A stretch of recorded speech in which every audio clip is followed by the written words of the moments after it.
자, 이제 우리가 퀸칭까지 했죠. 이제 반응성을 다 없애고 반응 용기 안에 반응성 있는 물질들의 반응성을 다 없애고 이제 반응을 종결을 했습니다. 자, 그래서 그 다음 과정으로 반응을 종결시킨 후에 이제 생성물을 얻기 위한 무슨 과정으로 전처리 과정으로 이제 추출이란 걸 수행하게 되는데요. 일단 추출할 때 반드시 꼭 여러분 암기하고 있어야 될 게 바로 분별 깔때기라고 하는 기구예요. 잠시 후에 이제 기구 모양도 설명하겠지만 추출할 때 필요한 기구는 바로 세퍼레이터리 펀넬이라고 하는 분별 깔때기입니다. 이때 물하고 유기용매를 이용해서 추출을 하는데요. 이때 이제 물보다 가벼운 용매와 물보다 무거운 용매의 종류를 잘 알고 있어야 돼요. 그리고 꼭 기억해야 될 건 이제 유기학에서 추출은 수용성 추출을 합니다. 물하고 유기용매가 섞이지 않아야 돼요. 그러니까 물과 유기용매가 그러니까 물과 섞이지 않는 용매들이 추출 용매로 사용될 수 있다는 걸 여러분 꼭 잘 기억하셔야 되고요. 자, 그럼 한번 알아볼게요. 물보다 비중이 크다, 무겁다는 얘기죠. 보시면 이렇게 CL이 들어간 용매들, 사용화탄소, 클로로포름, 다이클로로메테인 다 물보다 무겁습니다. 그러니까 물하고 유기용매가 섞여 있을 때 이들 용매는 물보다 아래층에 존재하게 되는 거죠. 그죠? 유기층이 물층보다 아래에 위치하게 되고, 그런 다음에 물보다 비중이 작은 가벼운 용매론 헥세인, 에틸아세테이트, 다이에틸이서, 톨루엔 등이 있습니다. 이들은 물보다 가벼우니까 유기층이 물층보다 위에 존재하게 되겠죠.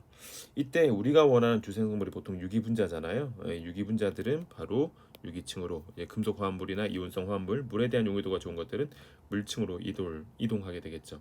이때 우리가 원하는 생성물은 무슨 층에 존재할 것이다? 유기층에 존재할 것으로 우리가 추론을 할 수 있기 때문에 유기층에 존재할 것으로 생각을 할 수 있기 때문에 추출된 유기층을 모아서 유기용매를 제거하게 되면 이때 이제 기억해야 되는 건 불순물이 포함된 생성물을 얻을 수 있어요. 오케이, 맞죠? 자, 이때 추출 시에 하나의 테크닉이 있는데 그게 바로 뭐냐? 물로만 추출을 하지 않고 물에다가 NaCl을 과량 넣어서 포화 NaCl 수용액을 사용하면 이런 표현이 있습니다. 이온 세기가 증가한다. 왜냐하면 수용액층의 물층에 Na 플러스와 Cl 마이너스가 과포화되어 있기 때문에 유기 분자가 물 사이에 끼어서 존재할 수가 없어요. 그러니까 한마디로 물층에 존재하는 유기 분자들을, 왜냐면 유기 분자들도 물에 녹을 수 있잖아요. 그죠?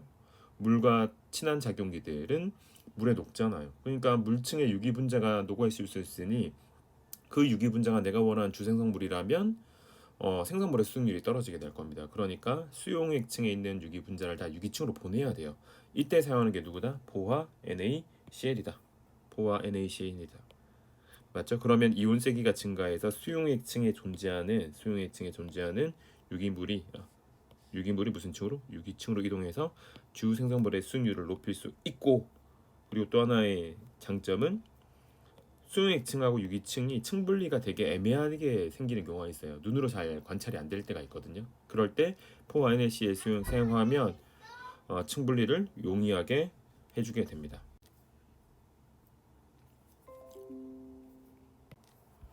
됐죠? 자, 그래서 여러분들은 지금 여기에서 추출 시에 물하고 유기물을 사용해서 분별 깔때기를 이용한다. 분별 깔때기. 이때 유기용매로 사용할 수 있는 건 물보다 비중이 큰 용매들은 CL이 들어간 용매들이 있고, 물보다 가벼운 것들은 헥세인, 에틸아세틸, 이서, 톨루인 등이 있다. 맞죠? 그리고 물층에 포와 NaCl, 그러니까 즉 NaCl을 과량 넣어주면 이온 세기의 증가로 수용액층에 있던 유기 분자가 유기층으로 이동하게 된다. 그런 으로 인해서 생성물의 수용률이 높아지고 수용액층과 유기층의 층 분리를 용이하게 할 때도 포와 NaCl을 사용한다. 이런 내용들을 꼭 잘 숙지하고 있으셔야 돼요. 추출 과정 굉장히 중요합니다. 꼭 잘 이해해야 돼요.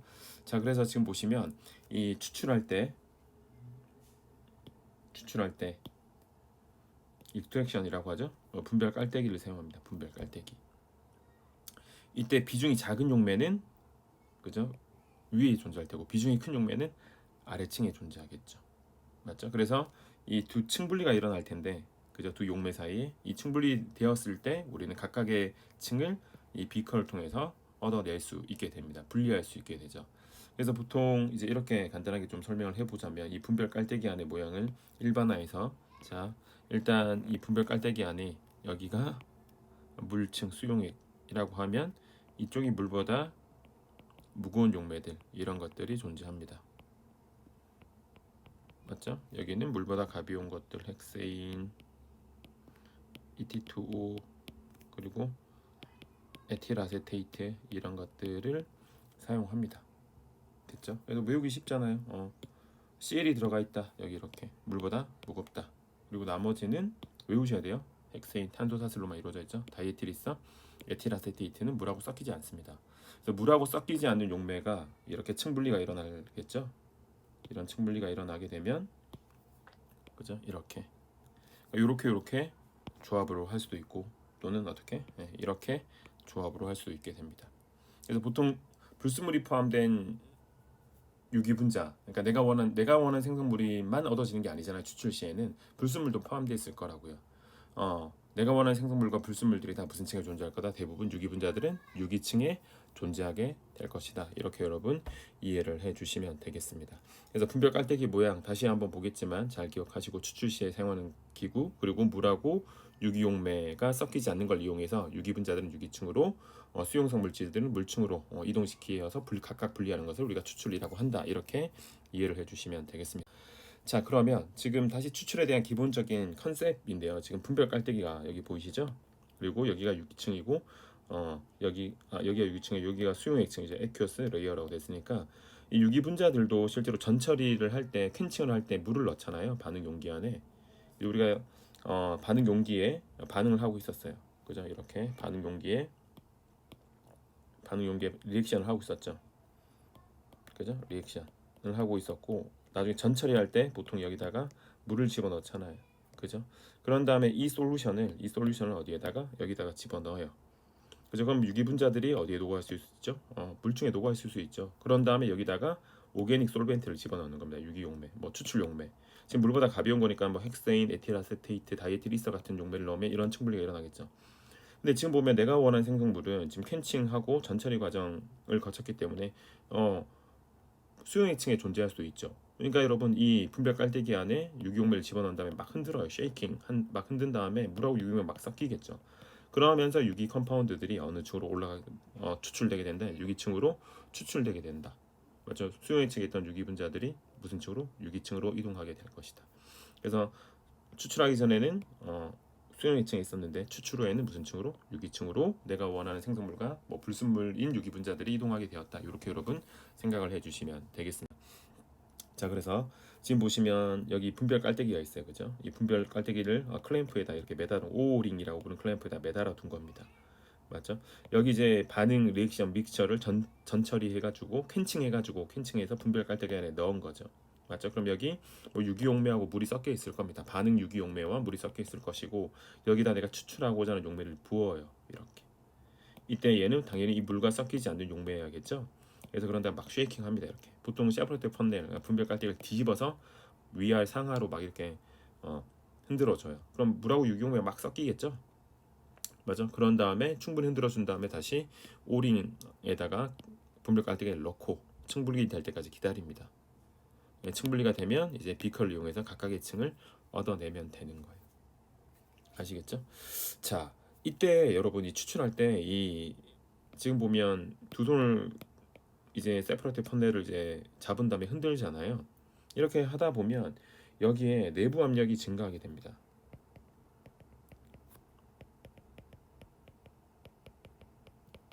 오케이. 내부 압력이 증가하니까 내부 압력을 어떻게 돼요? 완화시켜줘야 돼요. 내부 압력을 완화시켜줘야 돼요. 그러니까 계속 이렇게 흔들기만 하면 안 되고요. 흔든 다음에 이 상태에서 여기 콕이 있죠. 여기 콕 있잖아요. 이 콕을 한번 릴리즈 시켜서 방출해주고 다시 콕을 잠그고 흔들고, 그죠? 다시 잠그고 다시 흔들고, 이게 여러 번 추출해줘서 그런 다음에 이렇게 클램프에다 끼워두면 층분리가 이렇게 일어나겠죠. 그래서 내가 원하는 유기층을 얻어내면 되죠. 그럼 실제로 이렇게 비커 이렇게 되잖아요. 그럼 여기가 유기층이고 여기가 물층이었어요. 근데 한 번 추출로 여기 이 물층에 있는 유기분자가 다 추출이 안 될 수도 있죠. 그러면 다시 얘를 어디에다 넣어서 이 펀넬에다 넣고 이렇게 다시 넣고 다시 뭐 넣고 유기용매 넣고 다시 추출을 하죠. 그래서 보통 보면 문제 추출을 2, 3회 수행하였다. 이 말은 수용액층을 여러 번 추출했다는 얘기입니다. 유기층을 여러 번 했다는 얘기가 아니라. 아시겠죠? 이렇게 여러분 잘 이해를 해 주시면 되겠죠. 자, 그래서 볼게요. 지금 보시면 방금 제가 소개했던 내용 있죠? 추출 시에 분별 깔때기 안에 내부 압력이 뭐 할 수 있다? 증가할 수 있게 된다. 내부 압력을 완화하면서 콕을 열어주고 완화시킨 후에 다시 콕을 닫고 추출을 진행해야 됩니다. 맞죠? 그리고 이제 매우 중요한 컨셉이 있는데, 자, 추출 후에 우리가 유기층을 얻어요. 근데 이 유기층에는 유기용매가 물하고 막 쉐이킹이 됐기 때문에 소량의 물이 있습니다. 이 물을 제거하기 위해서 사용하는 건조제가 있어요. 추출 후 사용하는 건조제. 자, 여러분 여기 이렇게 더 정확하게 표현은 무수란 표현을 꼭 기억하셔야 돼요. 무수 MgSO4, 무수 Na2SO4 이렇게 되는 거죠. 아까 전에 추출 후에 비커에다가 이렇게 유기층을 받았죠. 이렇게 유기층을 받았습니다. 그럼 이 유기층에 아주 소량의 물이 있을 거라고. 이 소량의 물을 제거하기 위해서 얘네들이 고체거든요. 다 고체예요. 얘네들이 그냥 밀가루 고체예요. 밀가루처럼 매우 고운 파우더예요. 얘네들을 여기다 넣어주게 됩니다. 그러면 MgSO4가 또는 Na2SO4가 이게 무수였다가 이렇게 뭐가 된다. 하이드레이트 폼이 되면서 소량의 물 분자를 잡아 먹어요. 그래서 추출 후에 유기층에 존재하는 소량의 물을 제거하기 위해서 사용하는 것이 누구다? 건조제다. 이렇게 여러분 잘 이해해 주시면 되겠습니다. 자, 요까지 하면 일단 우리가 여러분 다시 한번 상기를 해보면 준비 단계가 있었죠. 그리고 본반응을 했죠. 그죠? 오케이. 그리고 반응 종결, 횡칭 했죠. 그리고 전처리 과정을 어디까지 간 거야? 우리 추출까지 한 겁니다. 추출해서 유기층을 얻었죠. 오케이. 그 유기층을 얻은 다음에 이제 마지막은 아니지만 이제 거의 이제 마지막인데 혼합물의 분리 과정이 필요한 겁니다. 지금 전처리에서 추출해서 얻은 여기에 내가 원한 주 생성물도 있지만 내가 원하지 않는 뭐죠? 부생성물도 있죠. 그럼 내가 원하는 건 주생성물이니까 주생성물만 얻어내야 될 거 아니에요. 네, 그러니까 지금 해야 될 작업은 바로 혼합물의 분리 과정으로 여러분 이해를 해주시면 되겠죠. 자, 혼합물을 분리할 때 많이 사용하는 방법 중에 하나가 분별, 재결정입니다. 자, 불순물이 포함된 생성물이라는 표현이 있죠. 불순물이 포함된 생성물 바로 이 표현입니다. 그죠? 자, 생성물의 순도를 높이는 방법으로 생성물이 고체라면 자, 중요하네요. 무슨 차이? 용해도의 차이를 이용해서 분별, 재결정을 합니다. 자, 생성물이 고체고, 그죠? 예, 용해도의 차이가 나면 분별, 재결정을 사용할 수 있다. 이때 재결정에 사용되는 용매는 단일 용매거나 두 개 이상의 혼합 용매를 사용해서 재결정을 할 수 있게 됩니다. 그러면 일단 재결정하는 방법에 대해서 한번 알아보도록 하죠. 자, 단일 용매를 이용해서 이제 재결정을 하는데 지금 추출 후에 그죠? 전체를 해서 이렇게 불순물이 포함된 생성물이 있어요. 여기에다가 용매를 부어주죠. 이때 용매의 양은 최대량이 아니라 최소량으로 녹이셔야 됩니다. 왜냐면 이게 결정이 돼야 된다는 얘기는 포화돼야 된다는 얘기예요. 과포화돼야 되죠, 실제로. 그래야 결정이 만들어지겠죠. 용매가 과량이면 포화되지 않을 겁니다. 그러니까 최소량의 용매를 사용해서 이 불순물을 이렇게 싹 녹여요. 불순물이 포함된 유기 분자들을 싹 녹이죠. 이 당연히 채소량 쓰니까 잘 안 녹을 수 있잖아요. 네, 그러니까 뭐 하기도 한다. 히팅하기도 합니다. 온도를 높여줘요. 그죠? 그러면 요놈들이 싹 녹아 있는 거죠, 지금. 완벽하게 클리어하게. 그죠? 완벽하게 채소량의 용매를 사용해서 녹여요. 잘 안 녹으면 온도까지 가해주고요. 높여주고요. 그래서 실제로 저 같은 경우는 실험할 때 이렇게 채소량의 용매를 이용해서 싹 녹여요. 안 녹잖아요. 용매 조금 넣고 안 녹잖아요. 희건으로 가열하는 희건, 뭐 드라이기 이런 걸로 드라이기는 아니고 드라이기보다 훨씬 높은 온도로 가열해서 희건으로 용기를 가열해서 녹는지 확인하고 다시 용매를 조금 더 넣고 다시 히팅하고 해서 일단 싹 녹여야 돼요. 그런 다음에 얘를 상온에 둡니다. 그냥 온도가 내려가겠죠. 그러면서 이렇게 뭐가 생길 거다? 결정이 생길 거다. 이렇게 이 결정이 내가 원하는 뭐가 될 것이다. 주 생성물이 될 것이고 용매 속에 여전히 녹아 있는 것이 불순물일 것이다. 맞죠? 그래서 내가 좀 이따가 소개를 하겠지만 필터를 통해서 여과를 통해서 이 고체들만 순수하게 얻어내면 이것이 내가 원하는 주 생성물이 될 것이다. 이렇게 하는 게 이제 단일 용매를 위한 재결정이고요. 다음은 이제 혼합 용매를 이용하는 방법. 그러니까 용매 2개 이상 사용한 거죠. 자, 여기 불순물이 포함되어 있는 주생물이 있어요. 여기 이렇게, 그죠? 여기다가 용매를 넣습니다. 그래서 싹 녹여요. 그죠? 싹 녹여요. 잘 안 녹으면 뭐 한다고? 히팅을 하죠. 이렇게. 맞죠? 그래서 이렇게 싹 녹였어요. 싹 녹인 상태가 되죠. 그런 다음에 두 번째 용매를 넣어줍니다. 오케이. 그러면 용매 볼륨이 더 커지면서 얘네들이 싹 녹아 들어가겠죠. 됐죠? 그런 다음에 어차피 가열을 했으니까 온도를 낮춰주게 됩니다. 그러면서 결정이 생길 것이다. 그래서 보통 이제 재결정할 때 공통적인 특징이 용매를 이용해서 녹인 다음에 가열을 해요. 이렇게 온도를 높여요. 그죠? 온도를 높여주고 나중에 뭐 해준다? 식히면서 뭐가 생길 것이다. 이렇게 결정이 생길 것이다. 여러분 이렇게 이해해 주시면 되십니다. 자, 그러면 방금 제 아들 연이가 저 찾아와서 제 방에 찾지 말라고 했는데 지금 음성이 다 녹음됐을 것 같은데 네, 어쨌든 그래요. 제 방에 있어도 애들이 떠드는 소리가 다 들려요. 네, 애들 없을 때 찍어야 되는데 그게 쉽지 않네요. 자, 그러면 지금 우리가 지금 액체랑 고체랑 섞여 있는 그 재결정 후에 이 용기를 가지고 있죠. 그러니까 여기서 내가 원하는 고체를 얻어내야 돼요. 왜냐하면 이게 내가 원하는 주 생성물일 가능성이 높으니까. 그럼 지금 액체하고 고체가 섞여 있는데 결정을 이루어서 고체가 된 거죠.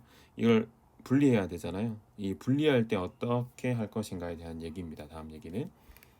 그래서 다음을 보시면 무슨 장치가 있냐? 여과 장치가 있어요. 자, 여과 장치 그림을 보면 뭐 그림이 밑에 세 가지 그림이 있죠. 1번, 2번, 3번이 있는데요. 지금 보면 1번 같은 경우는 다 1번, 2번, 3번이 다 유리 제품이고요. 다 이제 여과 장치에 사용하는 감압 깔때기입니다. 감압 깔때기. 이 3번이 시험 문제에 나온 적이 있는데 얘는 3번을 우리가 브너 깔때기라고 합니다. 브너 깔때기. 오케이. 자, 그러면 그림을 보면서 설명드리도록 하죠. 지금 보시면 이 3번이 브너 깔때기예요. 이 브너 깔때기. 요게 사기로 돼 있고 여기 구멍이 막 뚫려 있어요. 요게 매우 가는 구멍이. 그죠? 예, 그래서 여기 위에다가 아주 얇은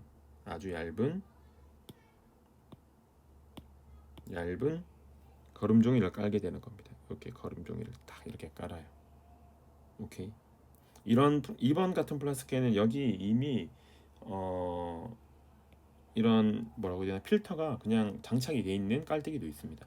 내 시험 문제는 분호 깔때기가 나왔으니까 분호 깔때기 중심으로 설명하면 이게 분호 깔때기죠. 분호 깔때기에다가 이 분호 깔때기에다가 여기 구멍이 나와 막 이렇게 뚫려 있다고요. 여기 위에다가 이렇게 거름 종이를 딱 설치해 주면 됩니다. 그런 다음에 여기를 감압 깔때기 장치를 하는 거죠. 감압 깔때기. 이건 고무막에다 구멍을 뚫어서 이 분호 깔때기를 딱 설치하게 됩니다. 그런 다음에 이쪽으로 이렇게 진공 펌프 같은 걸 이용해서 감압합니다. 감압. 맞죠? 그런 다음에 여기다가 누구를 부어줘요? 고체와 액체 같은 용기를 위로 이렇게 해서 분호 깔때기 위로 쏟아주면 위쪽에는 고체 맞죠? 이쪽은 액체 이렇게 얻게 될 겁니다. 그래서 우리가 이 액체를 보통 여과액이라고 하죠. 여과액을 얻었다 하면 이걸 얻는 거예요. 여과액. 고체를 얻었다고 하면 얘를 얻는 거고요. 그래서 지금은 재결정한 후에 고체가 내가 원하는 주생성물이라고 판단을 했기 때문에 얘를 얻어야 되는 거고 아까 전에 우리 기억나세요 여러분? 이 유기층에다가 추출 후에 이 유기층 있죠? 유기층 여기다가 누구 집어넣었다고요? MgSO4 같은 건조제 집어넣었죠. 이 건조제가 누구를 잡아먹죠? 물을 잡아먹어요. 얘 고체란 말이에요. 고체. 그럼 이때도 마찬가지로 유기층하고 이 고체를 분리해야겠죠. 그죠? 액체랑 고체를 분리해. 이때도 이 분호 깔때기 이용하면 되는데 이때는 이 고체는 필요 없는 고체예요. 왜? MgSO4가 물을 제거하는 데 사용되는 고체이기 때문에 얘는 필요가 없고 유기 용매가 여전히 내가 원하는 생성물이 들어있는 상태겠죠. 그러니까 이번엔 액체를 얻어야 되는 거예요. 그러니까 제가 말씀드리고 싶은 건 고체를 얻을지 액체를 얻을지는 항상 일반화되는 게 아닙니다. 그러니까 실험의 상태에 따라서 어떤 걸 얻어야 될지 여러분들이 잘 판단해 주시면 됩니다. 어쨌든 여러분 고체와 액체를 분리할 때 사용하는 장치가 분리할 때 사용하는 장치가 바로 여과 장치라는 걸 여러분 꼭 잘 이해해 주시면 되겠습니다. 자, 보세요. 지금 보시면 다시 그림으로 볼게요. 분호 깔때기가 있죠, 이렇게. 이제 분호 깔때기 이렇게 구멍이 뚫려 있으니까 여기다가 여과지를 장착해 줍니다. 맞죠? 그런 다음에 여기로 감압하는 거예요. 감압, 이렇게 감압.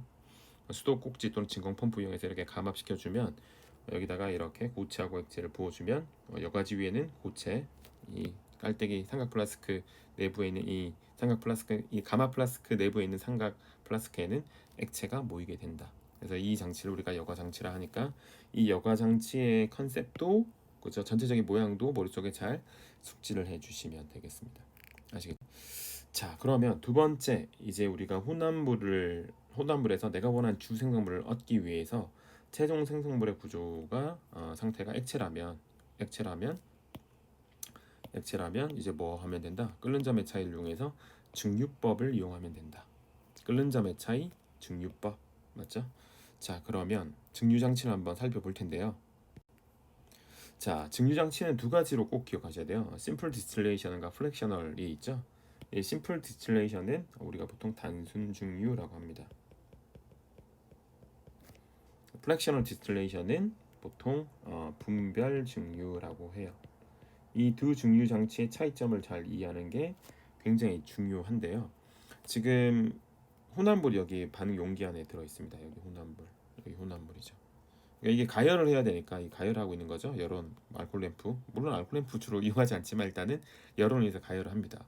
그래서 이제 여기 또 혼합물 중에 내가 원하는 순수한 액체를 얻어내는 거죠. 이렇게. 맞죠?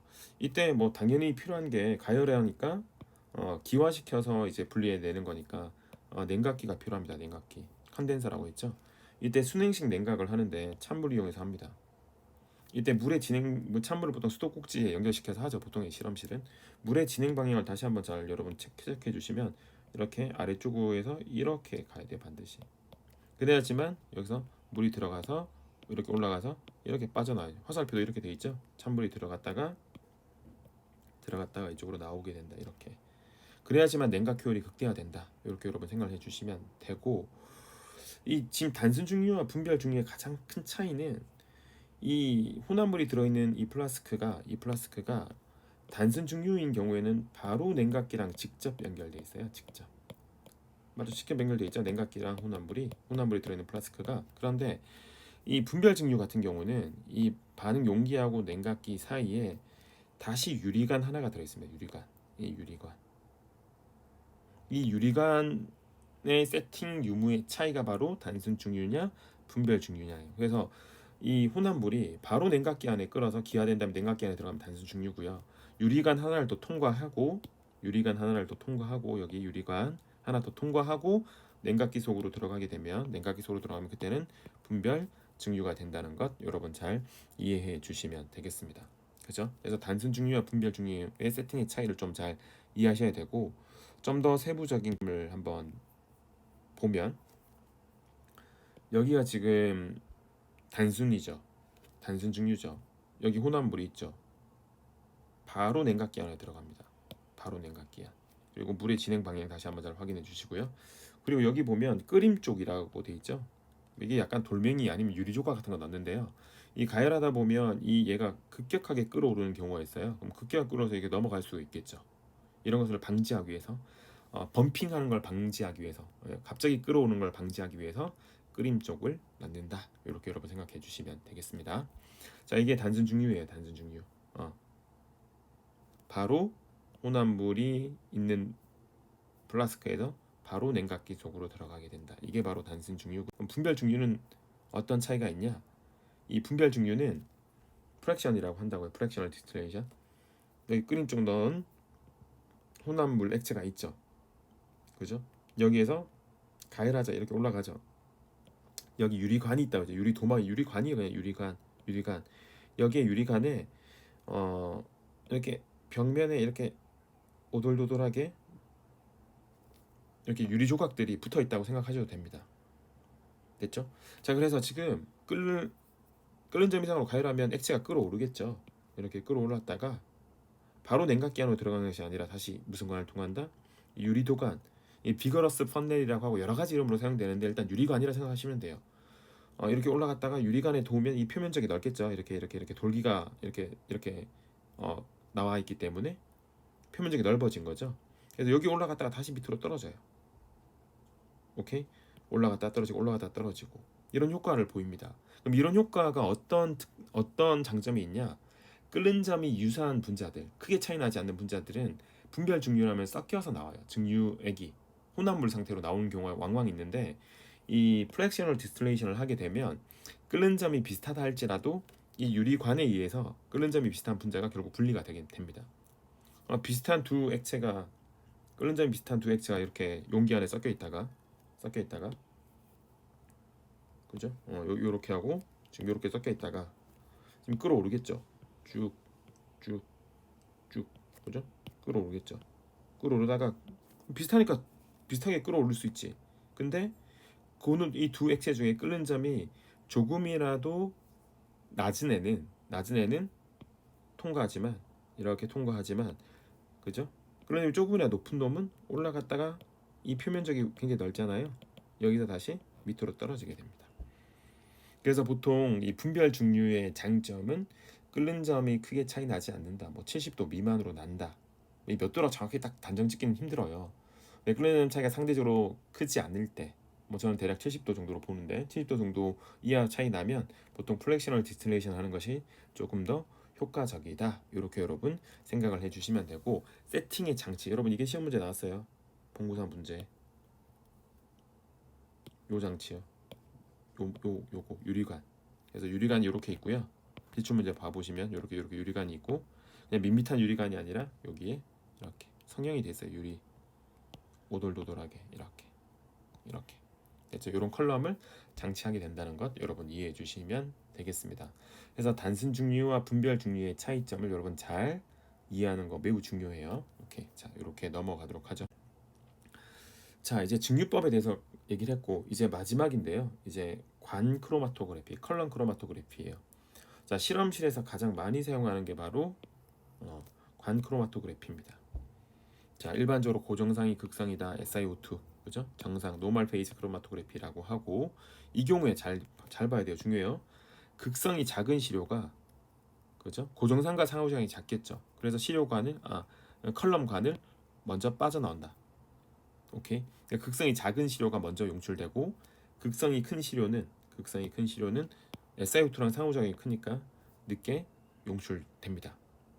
됐죠? 그리고 또 중요해요. 정상 크로마토그래피에서 이동상의 극성이 커진다. 이동상의 극성. 그러면 이동상과 우리가 이야기론 이동상과 고정상의 상호작용이 높아지죠. 이 결과 고정상과 시료의 상호작용은 작아지죠. 고정상과 시료의 상호작용이 작아진다는 얘기는 결국 시료가 빠르게 관을 통과하게 될 것이다. 빠르게 용출되어진다. 됐죠? 이렇게 여러분 이해를 해주시면 됩니다. 그리고 PT에서는 얘가 나올 가능성이 없어요. 고정상이 무극성이에요. 이걸 우리가 역상 리버스 페이스 크로마토그래피라고 합니다.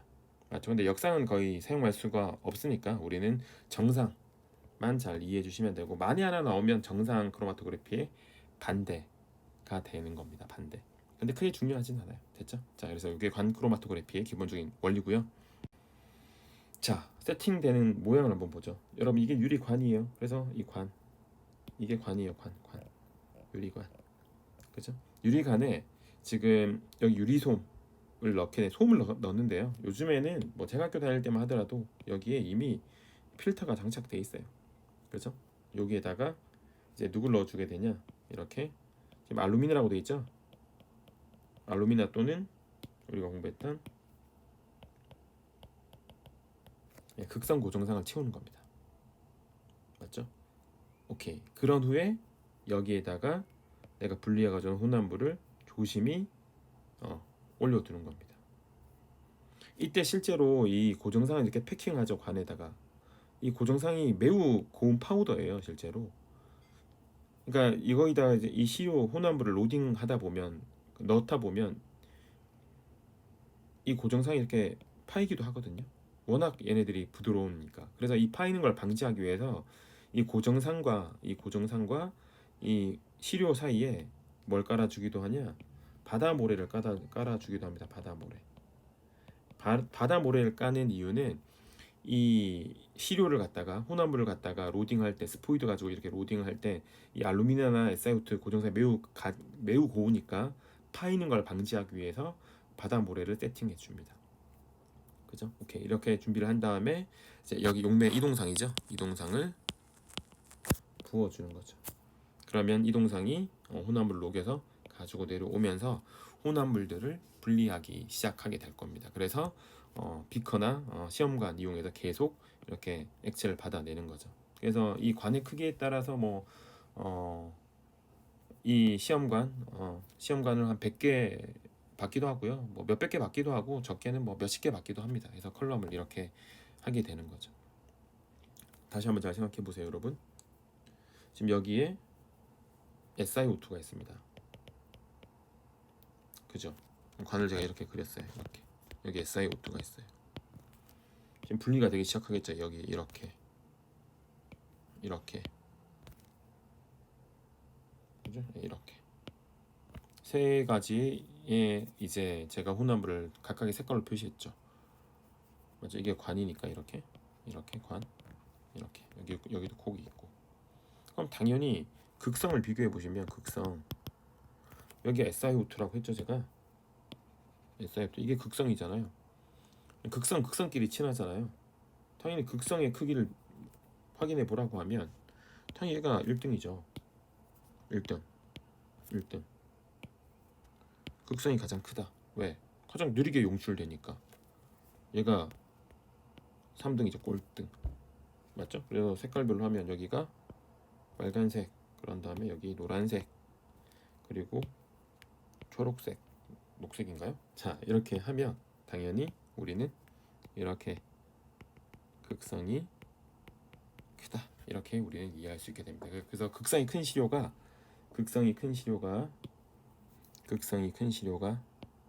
느리게 용출되게 될 것이다. 아시겠죠? 오케이. 이렇게 관크로마토그래피를 이해해 주시면 되겠습니다. 됐나요? 그래서 지금 혼합물을 분리하는 방법 3가지를 소개했는데 3가지 뭐 있었죠? 간단하게 한번 적어볼까요? 첫 번째가 재결정, 맞죠? 얘는 기본적으로 고체면 용해도 차이 이용하는 거죠. 그리고 증류, 맞죠? 얘는 단순 증류와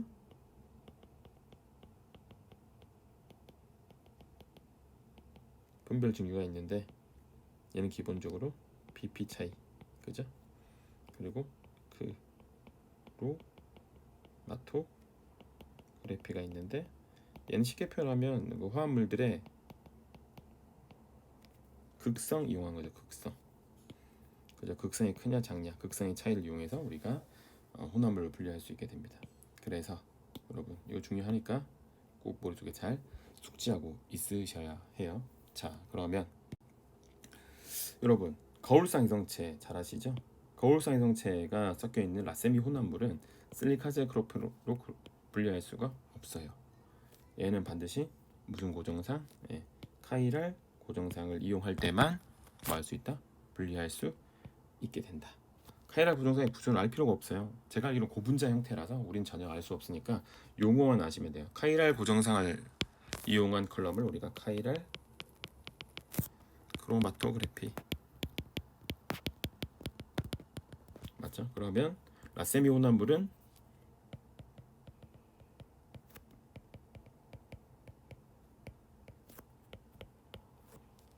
카이랄 크로마토그래피를 이용하면 분리할 수 있게 된다. 이렇게 이해를 해주시면 되겠습니다. 자, 다음은 이제 마지막으로 생성 끝났잖아요. 실험이 분리까지 했으면 뭐겠어요, 여러분? 수득률을 계산해야죠. 몇 프로 만들어졌냐? 이때 생성물의 수득률을 계산할 때는 반드시 뭐 이용한다? 기본적으로 몰수 이용합니다. 몰수. 그래서 한 개 시약의 몰수분의 주 생성물의 몰수 곱하기 뭐 하면 된다? 100. 이렇게 하면 퍼센트 수익률이 된다. 그러니까 여러분 반드시 몰수 계산해서 주 생성물의 수익률을 계산해 주시면 됩니다. 이때 기준이 되는 건 누구라고요? 한계시약의 몰수예요. 한계시약의 몰수. 오케이. 반응물 중에 가장 몰수가 작은 놈 사용하면 되겠죠. 한계시약의 몰수 분의 생성물의 몰수 곱하기 100 이렇게 해주면 됩니다. 자, 그래서 다시 한번 좀 생각을 해볼게요, 여러분. 첫 번째, 우리가 준비 단계, 그죠? 그리고 두 번째, 준비를 했으면 내가 원하는 본반응 단계, 그죠? 이때 TLC 얘기, 그리고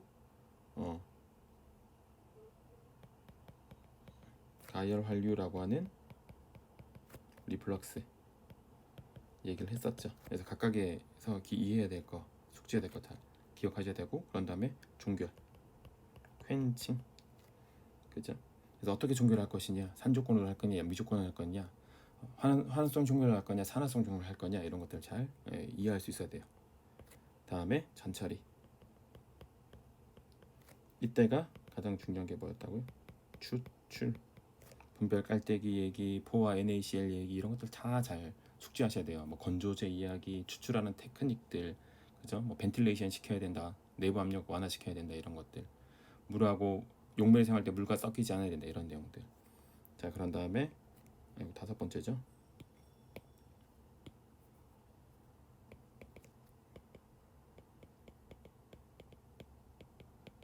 혼합물에 분리를 해야겠죠. 이때 얘기했던 재결정, 중류,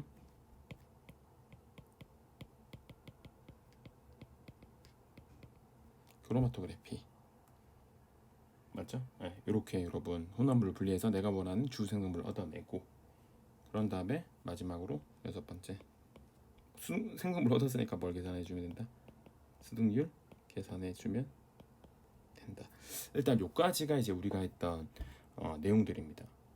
그죠? 그래서 지금 보면 뭐 TLC 맞죠? 그리고 가열 관리 조건, 이거 분명 시험 문제 나올 수 있는 내용이죠.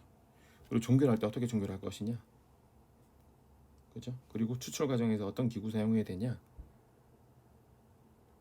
그죠? 분별 깔때기 내용들, 우리가 정리했던 내용들, 그죠? 그리고 혼합 분리하는 과정에서 낸다면 재결정, 이 나올 가능성이 가장 적어요, 실제로. 증류하고 크로마토그래피가 더 중요하긴 하다, 맞죠? 근데 각각의 이제 원리들은 좀 알고 계셔야 돼요. 재결정은 용해도, 증류는 끓는 점, 크로마토그래피는 극성 차이, 맞죠? 이런 것들 잘 이해해 주시면 됩니다. 그리고 뭐 수득률도 뭐 물어볼 수 있죠. 수득률 계산하는 방법이 무엇이냐, 이렇게 물어볼 수 있으니까 이렇게 이해를 해주시면 되겠습니다.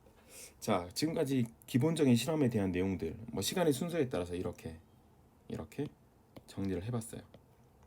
그죠? 그래서 우리 코드 넘버 302쪽까지 우리가 정리를 한 거고요.